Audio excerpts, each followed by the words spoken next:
Why is it so hard to reach an amicable agreement that protects the interest of all the three countries, Ethiopia, Egypt, and Sudan? Egypt is still insisting on binding agreement. Why would Ethiopia sign a legally binding agreement in the first place? They want to make sure that in the name of a binding agreement, they want to make sure that Ethiopia does not undertake any development upstream of the GERD. They are trying to legalize or legitimize the 1929, the 1959 agreements. The best approach for Egypt and Sudan is to forget about this colonial relic.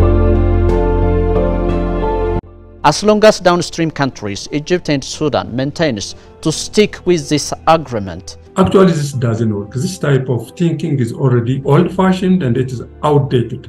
Are they courageous enough to adapt this new mindset? The technical people can understand, the politicians are not. What is your message to our brothers, sisters in Egypt? We know, we understand as upstream countries the concern and the fear of downstream countries, and they should also reciprocate by understanding the need, aspiration, and they know the future agendas of Ethiopia.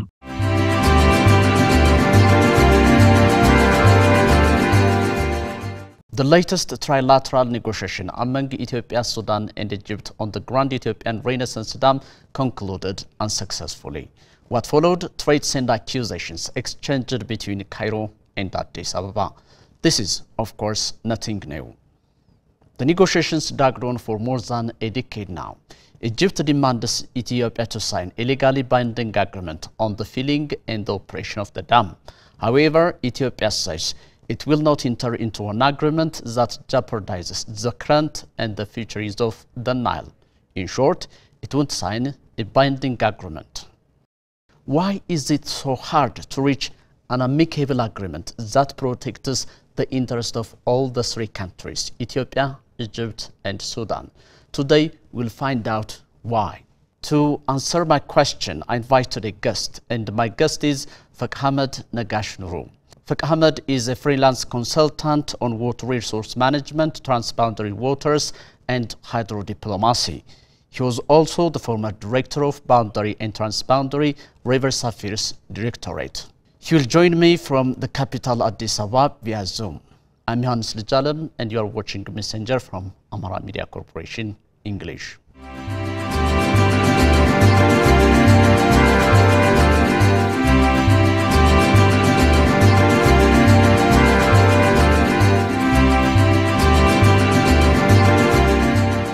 First of all, thank you for inviting me.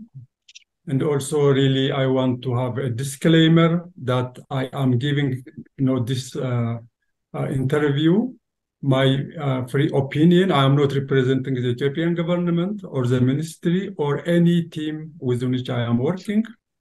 Second, whenever I speak, if I say Egypt, I'm referring to Egyptian authorities, not Egypt as a nation or the Egyptian people. Sometimes there could be a slip of a tongue. So those are the first disclaimers. When we look at international media organizations, mainstream media organizations, there is this culture of portraying the Grand Ethiopian Renaissance Dam as a source of pride for the nation. And this kind of portrayal, this kind of narrative deemed the existential value of the dam, I think. So how valuable when it comes to the existence of more than 100 million people, this dam? What does it mean? Yeah, actually, if someone or if a country considers or comes up with a remark or opinion of consideration of the dam as a national pride, it is actually undermining. It is undermining and it is ravishing the effort and the aspiration of hundreds of millions of Ethiopians, which they are actually doing currently to go out of poverty. You see, Ethiopians as a nation and as a people do have several sources of aspiration, and they have different sources of honor, not the dam per se. Okay, so it is not meant for national pride. Ethiopians' national pride is derived, for example, from their long period of free existence without colonization. Ethiopian source of pride is actually the fact they have thousand years of government, a stable government. Ethiopians get pride out of the fact that they are, the custodians or those people who accepted all religions earlier than anybody. Those are actually the source of pride for Ethiopians, and Ethiopians are not doing something or investing as a source of pride. The Grand Ethiopian Renaissance Dam is a project that is going to save millions of Ethiopians from displacement, from utter poverty, and from literally dying of preventable diseases in the country. Definitely. It creates, a job for millions of people, so that our youngsters cannot, keep on moving to the Middle East, to Europe, even to US, through South Africa, and put themselves in a danger. So it is meant to generate energy, and that energy is meant to ignite the economy, and then also at the same time to contribute to green economy and the environment. The latest trilateral negotiation between Egypt, Sudan, and Ethiopia concluded unsuccessfully, and this has been public by the Egyptian media. And the Egyptian Irrigation Ministry accused the Ethiopian government of not accepting the proposed legal and technical solutions. And what is your take on this point? Transferring their own blame on Ethiopia is common throughout for the last 10 years. The Egyptians, they commit a mistake. They throw every obstacle on the road. They keep on changing the goalpost, and eventually they blame Ethiopia as hardliners, intransigent, not accepting, not flexible. I mean, this is very common. But whatever happened, Egypt is still insisting on binding agreement. As it is already well known, binding agreement is not important. There is no any logic behind it. There is no legal ground for having a binding agreement, and it is not also technically easy to have such type of binding agreement on something which you can change from time to time. So the issue is with Egypt, not with Ethiopia. Ethiopia is flexible, and actually Ethiopia is even going beyond what it can do really to accommodate the interest of Egypt. But still, they want to have an agreement that they can annex to the 1929 and the 1959 agreement. This is actually what is behind the agenda. They want a binding agreement with a commitment from Ethiopia to release a certain volume of water, which really they can make it part of the 1929 or 1959 agreement. This is something, actually the Achilles heel of Egypt so far, because Ethiopia never recognized their water share. So under the camouflage of feeling and annual operation, they want to really secure recognition by Ethiopia of a certain amount of water from, if possible, the whole, if not part of what they call their historical right. So as long as this position is there, there will not be actually any agreement. There is an interesting point that is mentioned in the report compiled by Amhara Online, and it says, in the latest negotiation, Ethiopia tried to insert other future projects in the negotiations, noting that their goal with these projects or dams is to dominate the waters of the Nile, it says. The negotiation is all about the Grand Ethiopian Renaissance Dam, and here, this statement accuses Ethiopia of inserting other future projects in the negotiations. Why other projects? Actually, you see, when Egypt want a binding agreement, when they say binding agreement, they want to make sure that Ethiopia will not make any effort to develop any project upstream that is their interest. Ethiopia is always calling, first of all, to have, an all-out agreement to negotiate on a water allocation or water sharing among the 10 or 11 Nile basin countries, so that everybody will know his or her own share. so that it could be very clear whether any project that is implemented have impact or not. So in the absence of that, actually Egypt is not willing to go into that type of arrangement.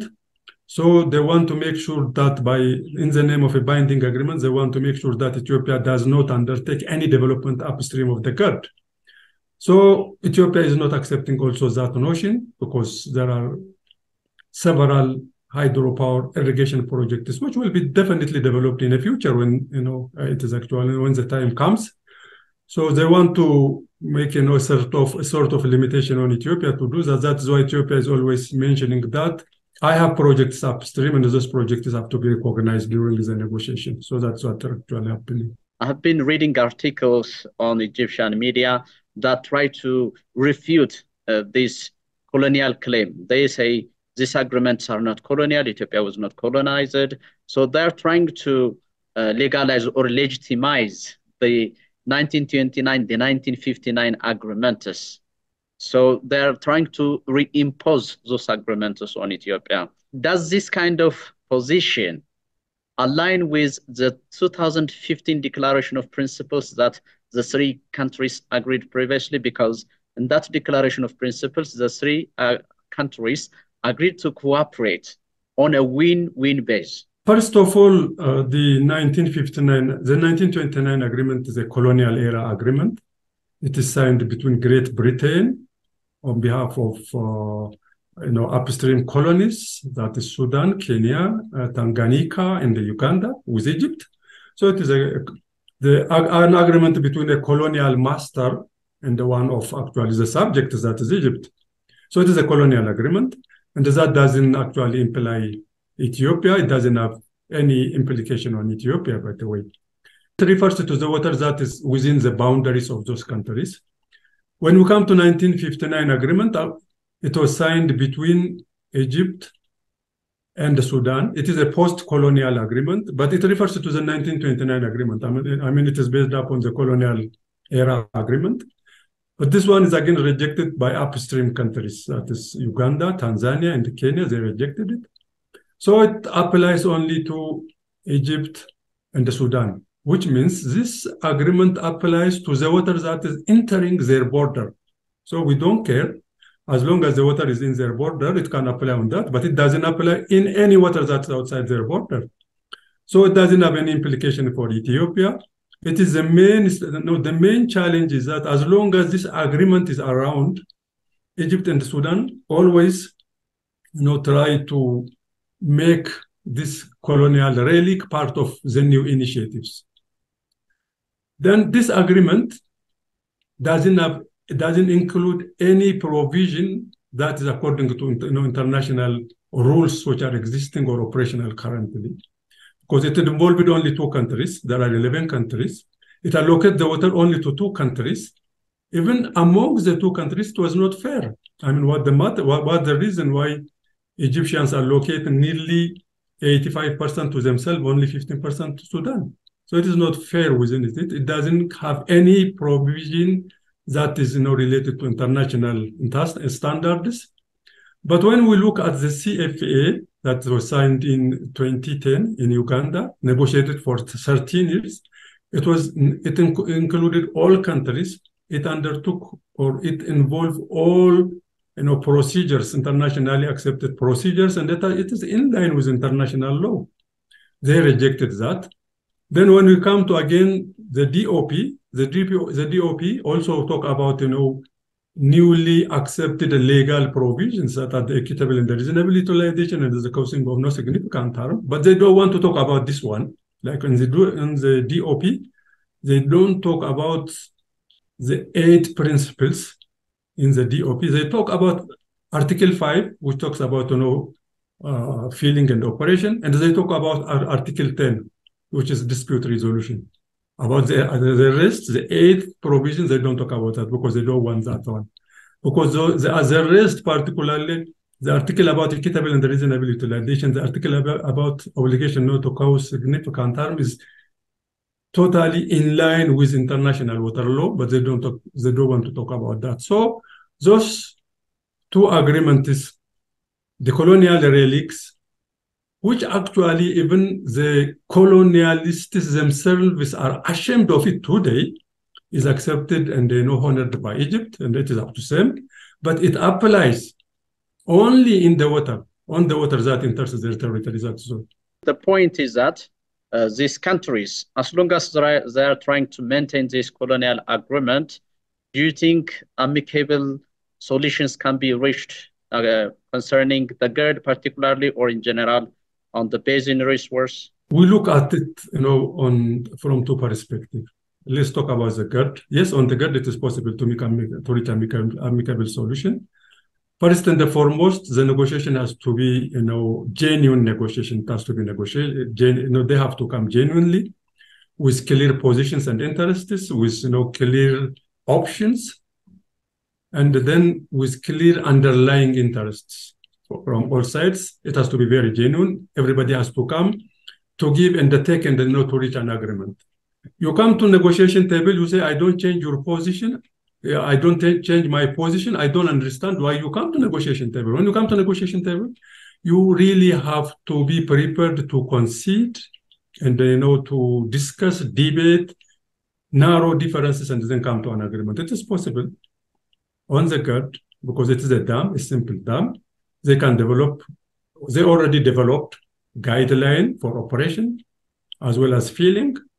Then they can agree on that. The minister already in 2018, the minister of Egypt, Sudan, and Ethiopia agreed on the guideline. The minister of water accepted the guideline. He said it is workable. We can deal with it. Finally, he went home and then he rejected. Actually, he said, I will not agree. So if we actually take out politics and the intelligence from the negotiation, and if the negotiation is conducted at a technical level, and if they are ready to go into genuine negotiation based upon underlying interest, possible. When we come to the basin water resources, as long as they stick to the colonial era agreement, nobody can accept that because the colonial era agreement already allocated 100% of the water among the two countries. Then why do you negotiate?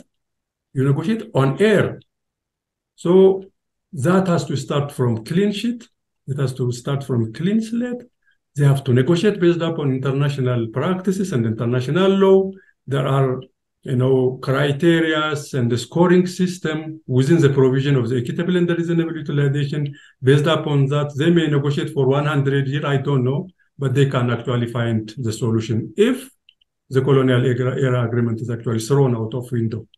As long as it is around, there will not be any agreement.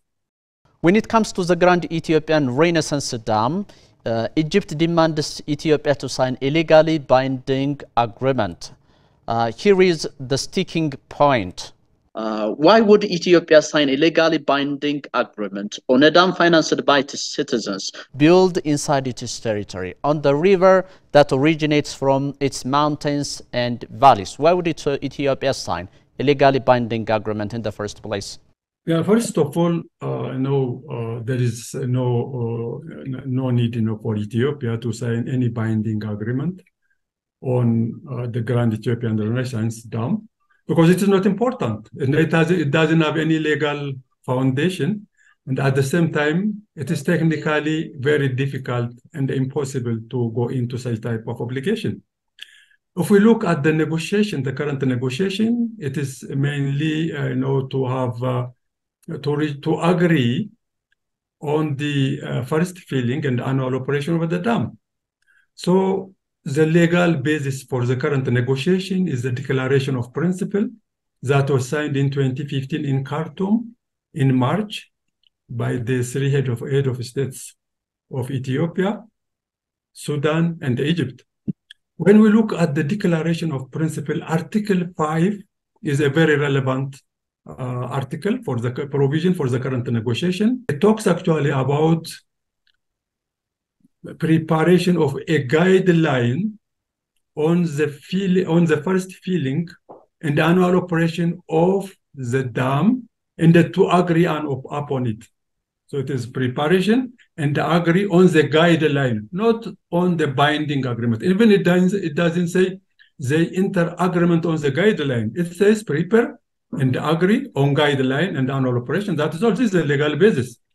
So the claim or the request by Egypt to Ethiopia to sign a binding agreement doesn't have any legal basis. The negotiation itself emanates from the DOP or Declaration of Principle. Second, it is very difficult to operationalize it. Let's look at the feeling. The feeling is happening. No, this is not a dam that we construct and fill it up at once, but it is a dam that Ethiopia is constructing and filling in tandem. The dam will be built, the height will be raised, and then it will be filled. They have the construction plan, they have the filling plan. So it is very clear that Ethiopia can't store more than the amount of water that it is storing currently. They agreed that actually the researchers, the scientists sit together, they agreed that such type of filling doesn't have any significant impact on the water that is reaching Egypt. So it is not necessary. And it is not also practical. You enter a binding agreement on the filling. What it means is that if, for example, for certain reason, Ethiopia will not be, for technical reason or security reason, anything, if Ethiopia is not able to fill this year, that means they are not going to compensate for next time because it's a binding agreement. And even if you don't fill, you could be obliged to fill when you don't have the capacity to fill the dam. So technically, it is quite impossible. And when we go to actually the annual operation, the annual operation of the dam is very much related to the energy demand and the amount of water we have in the reservoir, and it is very much related also to the operationalization of other plants in Ethiopia. So the operation rule is something which you can change not only between years, but within year, you can change. You can have some problem in some plants, then you change your operation rule. You can change this rule within a year. So how can you have a binding agreement on the operation rule when really you need to change it every year or even within a year several times, depending upon your energy demand? So technically, it is impossible to have a binding agreement on the annual operation of the dam. When we go to the DOP itself, the DOP, the Declaration of Principles, recognizes this problem. And it says, when it says the countries can agree on the operation rule of the dam, and it says which the owner of the dam can change from time to time and inform the situation to the downstream countries.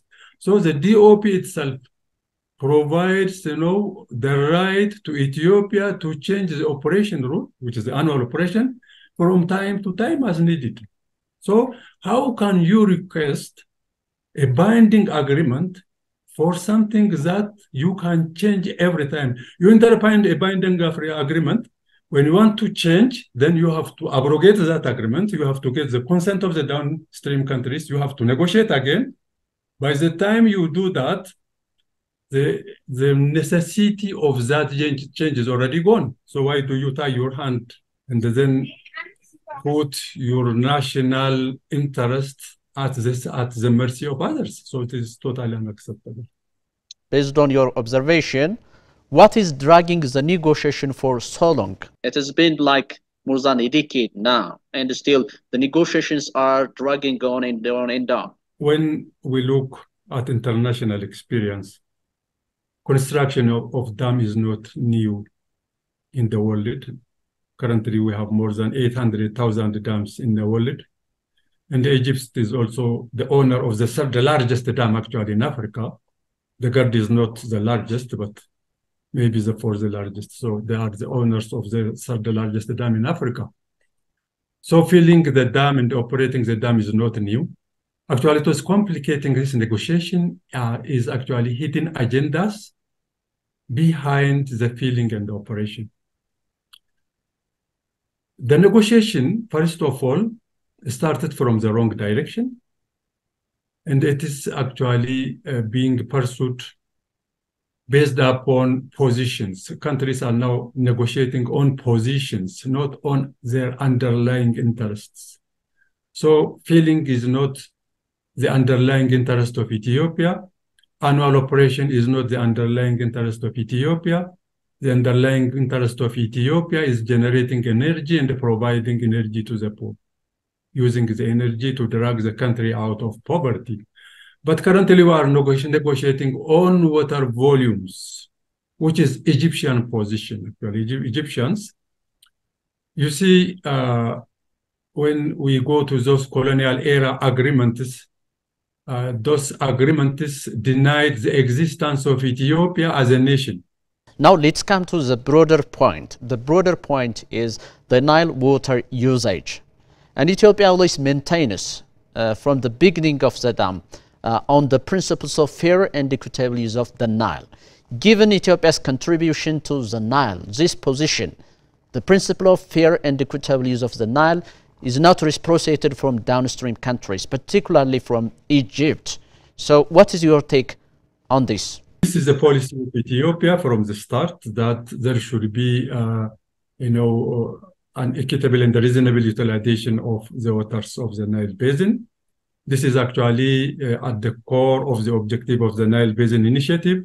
This is also the substantive, rules that are enshrined in the cooperative framework agreement, which was, negotiated for nearly 13 years between the 9 countries of the basin, which were party to that agreement. And it is also important part of what is currently called international water law. That is the 1997 UN Convention on the navigational use of international water courses. But when we look at Egypt currently wants upstream countries to respect the status quo, that is the colonial era agreement. And the colonial era agreement is actually not equitable, and it is not reasonable, and it doesn't actually comply with international laws and practices. So for that reason, Ethiopia is having a high ground, and Ethiopia is morally very high currently, because Ethiopia is pursuing what is enshrined on what is international good practice, that the equitable and the reasonable utilization. Even if Egypt, for example, agrees on equitable and reasonable utilization in principle, when it comes to implementation, they said the equitable and the reasonable utilization will be applied on the remaining water resources, and what is remaining water resources is actually zero. So they are not actually, in principle, they are not accepting this international laws. Downstream countries, particularly Egypt, sticks with the 1929 and the 1959 water sharing agreements on the Nile, which gives 100% of the Nile water to downstream countries, literally to Egypt and Sudan, and 0%, not a drop of water, to a country that produces 85% of the Nile water, to Ethiopia. So, as long as downstream countries, Egypt and Sudan, maintains to stick with this agreement, do you think that mutually beneficial cooperation, mutual growth, and mutual prosperity possible on the Nile Basin, do you think? To make proper use of transboundary waters, the basin countries have to cooperate. And this cooperation could be technical, could be legal and institutional. So the countries can cooperate technically, and they can also cooperate legally and institutionally, or both, like we do in the Nile Basin.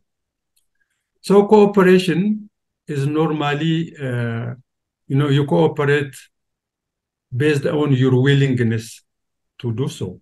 But in the Nile Basin, cooperation is not an option, and the cooperation is a must. If you cooperate willingly, it is well done, you are welcome. If you don't cooperate, circumstances will actually encourage you to come to the negotiation table. Egypt and the Sudan, though they acquired nearly 100% of the Nile water through the colonial era agreements, the colonial relics, but that is not applicable, or that is not accepted by upstream countries. Rather, it is rejected actually by all upstream countries, and it is not binding on them. Geographically, upstream countries have first access to the water. They have huge position known as a huge negotiation position known as a geographical position. So location is more important. They have first access. so they can get access to their water. They don't need, the blessing of any other country if they want to. But that is not a good approach. The best approach for Egypt and Sudan is to forget about this colonial relic, which is existing, which they say is operating in the absence of colonialism itself, and then to come to the negotiation table and negotiate on the basis of sovereign equality, territorial integrity, and then mutual cooperation for the benefit of win-win. It is possible, really, the water is sufficient for all countries. If they work together, then there could be common prosperity. They can achieve their aspiration in a proper way. The Egyptian media usually talk about Egypt's dependency on the Nile. Doesn't Egypt have other sources of water? We know that it's a country bordered by a huge water body, a sea. So given the water management of the Nile itself and its proximity to a huge water body and the technological advancement of refining that sea water for utilization at home or maybe for irrigation purpose, can we say that Egypt is that much a country suffering from water shortage? In the 4th century BC, a Greek philosopher and traveler, Herodotus, he came to Egypt and he said, Egypt is a gift of the Nile. That was in 4th century BC. During that time, the survival of Egypt itself as a nation depended upon the Nile. All their agriculture, their water needs, everything was actually dependent upon the Nile. Currently, things are changed. The agriculture sector in Egypt contributes only 16% to the GDP. And the hydropower sector in Egypt contributes 6% to the energy mix of Egypt. So it is no more important, by the way. The second one is they always talk, they talk about, this dependency syndrome. You can see it always. But that is not the case because Egypt is a desert country. They don't have a rainfall. Their livelihood depended on the Nile for a long period of time. But that doesn't mean upstream countries doesn't have interest. Upstream countries doesn't want to use, or that doesn't mean upstream countries don't want to engage in development. They have been using this river for millions of years. Now it is important really to change. First of all, Egypt has a groundwater, a huge groundwater potential, now known as the Nubian Sandstone Aquifer, shared between Egypt, Sudan, Libya, and the Chad. The Egyptian share is between 55 to 155 trillion cubic meters. At the current level of utilization, Egyptians can use this water for more than 1,000 years. This is a very huge resource. I know it is very complicated. It is also expensive at the same time to produce the water to the ground, but still the potential is there. Second, they have access to the Mediterranean Sea. They have access to the Red Sea. They have access to the Suez Canal in between. Desalination is now becoming very cheap. So they can desalinize water, particularly for domestic use. On top of that, huge amount of water is now being abused and lost in the basin. The type of irrigation they use, the type of conveyance system they use is full of wastage. It is possible really, if we jointly work and if we think in an integrated way, it is possible to save more than a water that Ethiopia will need its development, because huge amount of water is being lost. So this dependency syndrome is no more important because the contribution of the water sector to the Egyptian economy is becoming minimum. And they have a lot of alternative. But when you come to alternative, the country without alternative is only, by the way, Ethiopia. We have only rainfall, nothing else. So we don't have alternative apart from using, the rainfall as well as the water that's coming out of that. So that's more of a syndrome than actually a reality. Yeah. So even if we take this the dependency logic, I would like to say it. Is that enough to prevent other upstream countries from using the water that they produce from their valleys, mountains? You see, the water in your own territory is your sovereign right. Nobody can prevent you from utilizing the resources in your boundary. International law doesn't prevent you from utilizing the resources in your territory. Logic doesn't do that. Moral doesn't do that. So it is incumbent upon the nations to make wise use of that resources. But upstream countries are generous, by the way. They consider always what is happening downstream. Downstream countries always watch upstream country with suspicion, with fear, and with concern. But upstream countries consider downstream countries with love, with passion, and with understanding. So as long as such type of relations are there, and if we make better use of such type of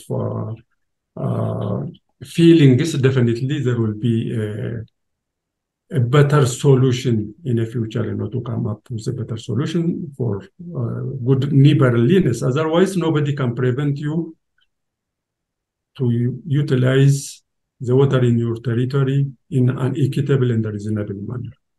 Yeah, so the era of domination and the era that Herodotus talks about Egypt as a gift of the Nile. And I think it is time to move to a new paradigm. All 11 countries of the basin are literally the gifts of the basin, the gifts of Nile. So are Egyptian leaders, academics, even the public trying to recognize this natural reality that not only Egypt, but all the basin countries are the gift of the Nile. So we can all prosper together. We can all make our future better by cooperation, by just implementing projects that can harness the aspiration of all the people of the basin. Are they courageous enough to adapt this new mindset, a new mindset of win-win solution?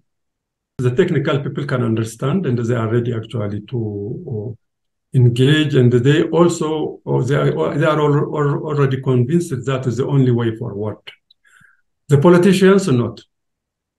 Let me come to 2013, June 2013. At that time, President Mohamed Morsi was the president of Egypt. On 10th of June, he was making a speech. He said, Egypt is a gift of the Nile. Then he reversed that and he said, Nile is a gift of Egypt. This is really a very dangerous rhetoric. This is a very dangerous rhetoric. Fortunately, nobody followed that.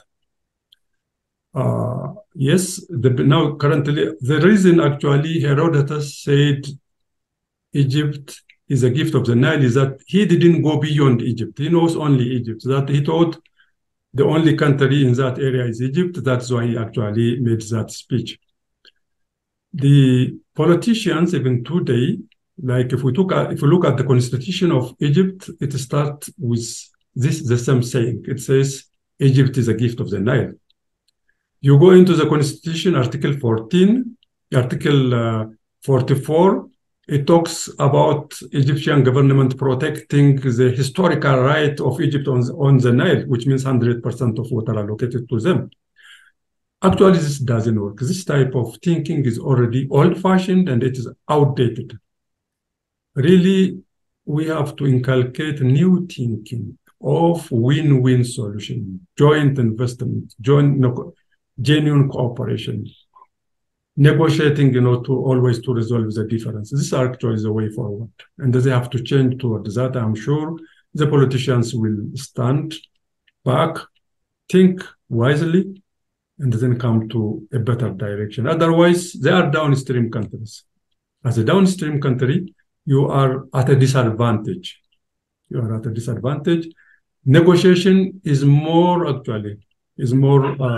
important to downstream countries than upstream countries. Yeah, we know that Ethiopia is an upstream country. It has its own geographical advantage. But for more than a decade, Ethiopia has been time and again articulating reasonable, equitable use of the Nile water without causing significant harm on downstream countries. Have you ever watched your own country trying to utilize its strong position given the response from other downstream countries?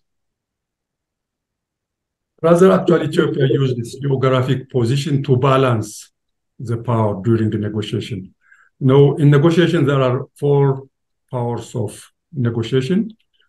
And most of the powers are actually at the disposal of Egypt and Sudan. Then Ethiopia and other upstream countries used their geographical location as well as consolidation of their power to leverage and to balance the pressure from downstream countries. Otherwise, yes, Ethiopia as an upstream country didn't use its water resources so far to the expected level and is now ready and have aspiration to make use of that, but that doesn't mean at the expense of downstream countries. So Ethiopia doesn't have any agenda of dominating downstream countries in any way. We believe that there is a legal obligation, there is a moral obligation, and there is a natural obligation upon Ethiopia really to release sufficient amount of water to our brothers and sisters living in a neighboring country. The relationship between Ethiopia and Egypt is explained or described by the former Ethiopian Prime Minister Meles Zenawi as a marriage without the possibility of divorce. Yeah. So we Ethiopians and Egyptians we are going to live together and nobody can separate us. So if this is our relationship, what is your message to our brothers, sisters in Egypt? The two countries are married, not to divorce. The main matter that tied us together is the river. The river starts from Ethiopia and it goes through Sudan, and then others come from other countries. They join in Sudan, they go to Egypt, and the water is sufficient for all of us. What we need is having a confidence and a trust in each other. If there is sufficient trust and confidence, the water is not sufficient, not only for this generation, but the future generation as well.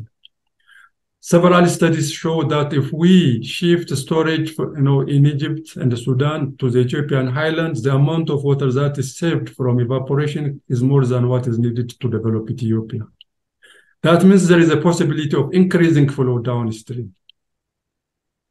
So we know, we understand as upstream countries the concern and the fear of downstream countries, and they should also reciprocate by understanding the need, aspiration, and the future agendas of Ethiopia. So my advice is for downstream countries to really recognize this need and aspiration of upstream countries. Yeah. If they do that, then we understand each other's need, then we can come to a better future actually for the coming generation as well. Ahmed Nagash Nuru, it is absolutely delightful to talk to you.